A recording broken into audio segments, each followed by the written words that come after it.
যে হইছে এগুলার কথা কইতাছে আমার স্বাধীন হয়ে আইতাছে যে স্বাধীন হয়ে আইতাছে আমি দেখতাম না।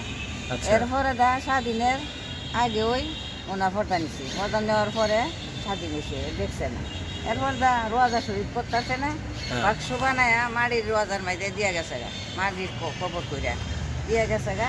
এরপরে 6 মাস পরে পর্দা তুলছে, তুললা সাইরা আবার মাছ ভান্ডারতে মানুষ আছে, সব মানুষ লইয়া 7 দিন উঠে রাখিয়া এরপর রোজা শরীফ পাক্কা কইরা সাইরাতে ওনারে দাফন করছে। ওপরে কিচ্ছু হয়েছে না, ওদের কাপড়টা একটু সাত্তাইয়া গেছে গা, ওই যে কাফনের কাপড়টা ওদের সাত্তাইছে, আর কিচ্ছু হয়েছে না। 6 মাসে তার 6 মাস লাশের কিছুই হয় না, কিছুই হয়েছে না। কোনো মাংস পচে নাই। না না না না, ওপরে ওনার সিধা ফাটি করছে, সীতাটাও একটু আলচে রয়েছে না।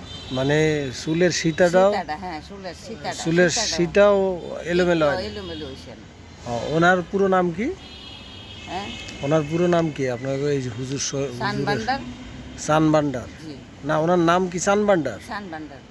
ভৈরব থানার সানবান্ডার ভৈরবপুর। কি গাউসুল আজম।